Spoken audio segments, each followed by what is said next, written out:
When did Tom first come across your radar? When I was studying at Berkeley, at UC Berkeley, I went to a business conference in Oakland, which was called HustleCon. Which I don't know if you know the newsletter, The Hustle. They're like this big newsletter now, but like back before they ever sent their first newsletter, they were actually throwing conferences. Um, and so I went to one of those conferences, and Tom was speaking there. Um, and and if you ever heard Tom speak, like he's like hands down like one of the best public speakers out there. He's so good. Like he can get like an entire room just to like to an emotional level of like wanting to like transform their life in like every way possible. It's like it's a skill that he has. Um, but I remember listening to his story and being so inspired by it because his narrative is basically that he was like a regular guy, just like a regular guy. Who I mean, he was struggling with obesity and stuff, and like had a bunch of, I mean, issues he had to get over. But like he has the typical like hero's kind of like hero's journey story, where he like he stumbles and stumbles and like gets hit in the face so many times, but like through hard work and like just like dedication is like able to get to the point where he builds like $1 billion company, and like now is building impact theory, and his narrative was so fascinating to me. And that day as well, he was also talking about how he did something similar of like going to work for his mentors. Where I mean, he basically wanted to start a company. No, what he said is he wanted to be rich and he wanted a six pack abs, and he basically went to work for these two fitness entrepreneurs who are rich and had a six pack abs. And he was like, oh, if I go work for them, like surely like I'll get those two things, right? And he goes to work with them as like a copywriter, in their company, but like he works so hard that he like works himself into being a partner into the company they had at the time. And eventually, and then I mean, there's a whole story of like how um he basically um he's not happy and not fulfilled at that company anymore, and they end up doing a side project on the side doing protein bars, which ends up spinning into Quest. And so the three of them end up being co-founders in that company. But sorry, that was kind of a tangent. But at that conference, I decided that day I'm gonna work for this guy because like I mean, he's gone from nothing to everything. The second thing was he's built $1 billion company already, and now he's starting over with impact theory, and he wants to build the next Disney. And it was like in its infancy, so it's like maybe 10 people working at the company, and I was like, wow, this is the opportunity to watch like a master of business build a business from scratch. Um, and third is like, oh, he preaches like go work for the people who are living your ideal life. He did that himself and it worked out for him. Um, why don't I try to do that with this guy? And that's kind of how he entered the picture. I actually didn't know about him before that conference. And I mean, when you decided you wanted to work with him, I'm assuming you didn't just go on his website to careers and applied for a job. Because like, what's the status? Like, I think it's 70 or 80% of jobs are never actually posted or something like that. So Yeah. so talk to me about, I want to work for impacttheory.com and everything you did to at least make your first kind of way to stand out to Tom Bilyeu and the impact theory team. You need to stand out. That's something that I understood back then, where I was like, if uh if I just send a DM, he's probably getting like hundreds of DMs. If I send a resume, he's probably getting hundreds of resumes. Like, what's a creative way that I can reach out to kind of get his attention and also show that I can add value? And so the first idea I had was kind of ridiculous, and I'm like embarrassed to share it. But like I was like, why don't I was in Berkeley at the time, and their office was in LA, and I was like, and Tom is like all about like just um like hard work and just like what's the most you can do. It's like don't ask what the least is you can do, ask what's the most. And like so I was like, how can I get his attention in like an some kind of like epic challenge? And I was like, maybe I could like bike from like NorCal to SoCal, like from Berkeley to LA, and like kind of like stream the whole thing, and like kind of document it. Um, and get his attention that way, And so I did a little test with like my road bike. Like I had never really ridden much like long distance. And so one Sunday afternoon I go and like I I go for like a 4-hour bike ride. And I think like that entire week I couldn't walk. So I was like, all right, this might not be the greatest idea, So the plan B was make this website. I want to work for impact3.com. Um, I mean, I checked the domain was available and basically create a pitch. Like the entire website would be a pitch for myself and like every possible way I thought I could add value. So the homepage was like a video of me where I was like pitching myself and like pitching like why this was the best, like why this was the best fit, kind of like my a little bit about my background and my skill set and like the opportunities I saw that to help.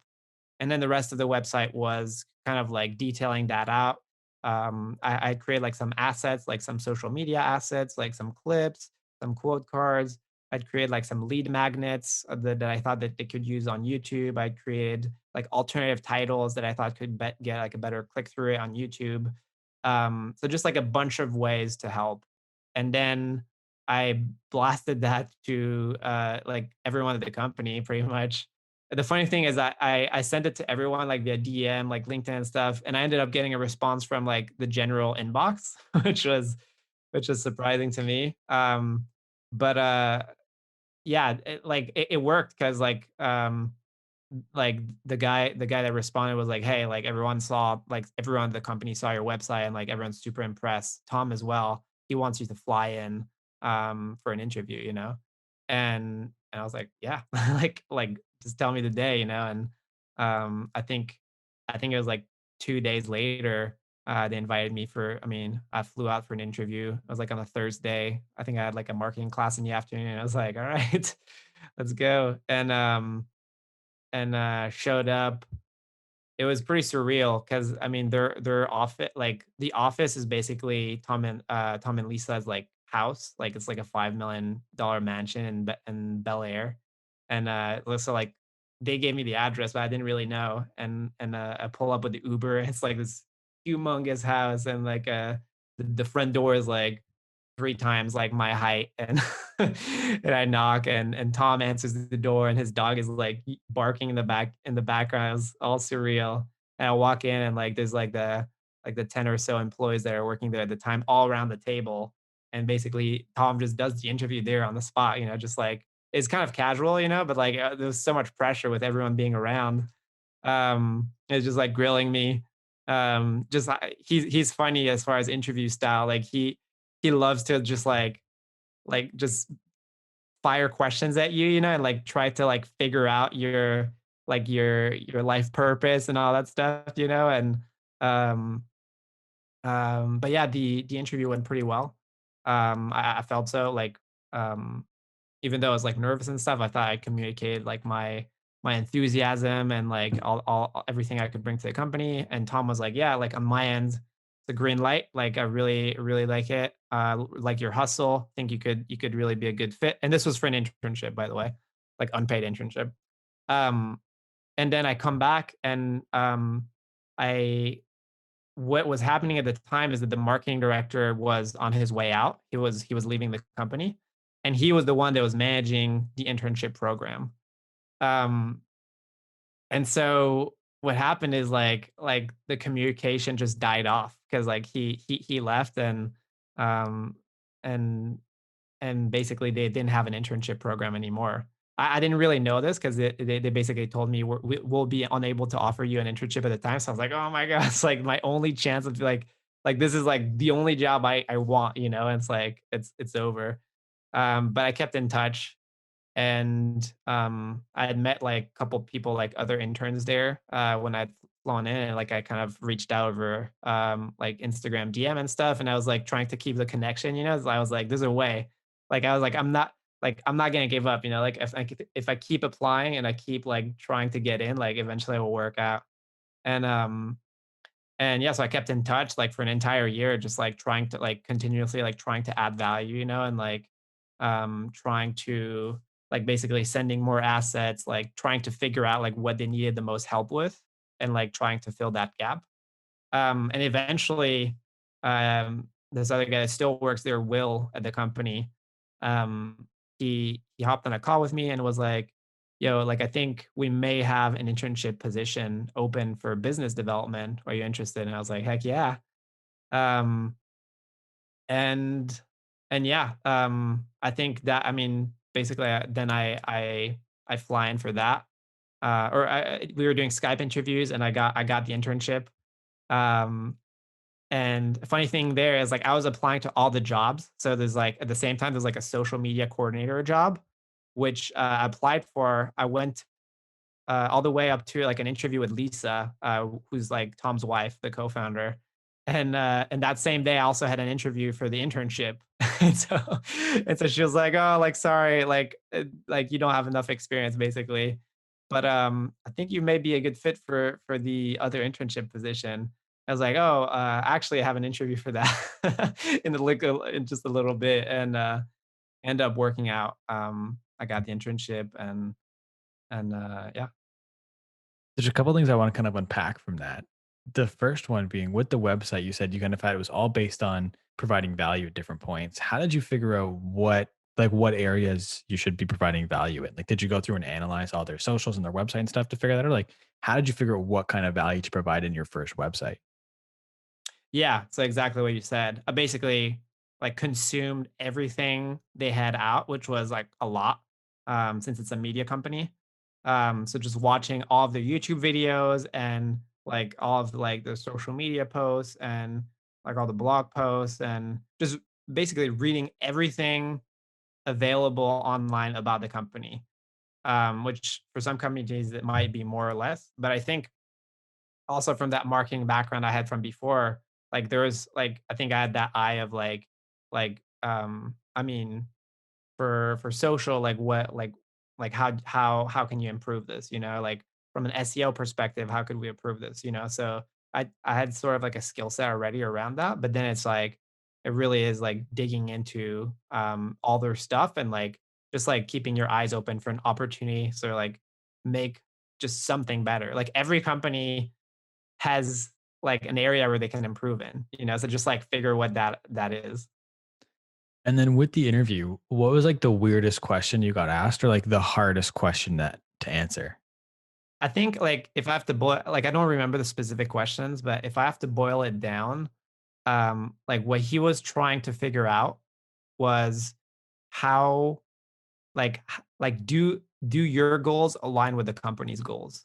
That's ultimately what all the questions he was asking, like we're trying to determine. And I think a lot of like in an interview, it's like a lot of people like want to kind of like put a face on, it's like I mean, you want the job, obviously, right? So you're gonna kind of like shape your answers to what you think they want to hear. And like I think his kind of like psychological like disturbance of like just like fire, fire, fire is like meant to kind of like destabilize you to like really get to the core of like who are you and like what do you want, And so what you said when you didn't ultimately get the job, you kind of essentially created your own internship for lack of a better word. And like you started making assets and stuff yourself, right? That's that what you were saying? Yeah, yeah, pretty much. Why did you I'm just curious because I feel like a lot of people, if they like don't get a job, they're almost like, "Well, screw that company, like I'll go find something else." Like, why were you like, I'm committed to this, like I'm gonna keep doing all this free work again, back to what we talked about, you did free work for Candler. Why were you like, after doing free work to get the Candler job, you worked there 4 or 5 years, like, I'm gonna do free work again? Dude, I mean, it boils down to like I really wanted the job. It's like it felt like the perfect opportunity, like once in a lifetime type opportunity where is like this is a like someone that built $1 billion company that's starting from scratch, where it's like the team is still like relatively small and they need help. And I have the skills. I believe I have the skill sets that can help them like towards their mission, and then the other thing is was just like the company is just so perfect beyond just that opportunity. like like I had always been into like if you ask me, my interest is like reading like nonfiction, like self-help type books, like listening to podcasts or like watching YouTube videos, um and so it's like all of my interests like combined in like one place, it just like there was no other job that I was that excited about at the time, and so it's like it felt worth it, you know, like at the end, like the free work, like I would have been willing to do it for free, you know, like for as long as I was still excited about it, and as long as I could like survive, you know. At first, I was considering like moving to LA with my car and like sleeping in my car for a while because I was like, yeah, like as long as I can like have a shelter in my car, you know, and like I have like I had maybe like a couple $1,000 in the bank to like continue to pay for food, you know. I was like, yeah, I'll this is an amazing opportunity. I'm super excited about it. I love the work, you know. It's like I'll just like I'm gonna learn so much, and so the free work is so worth it. Like if the job is that exciting.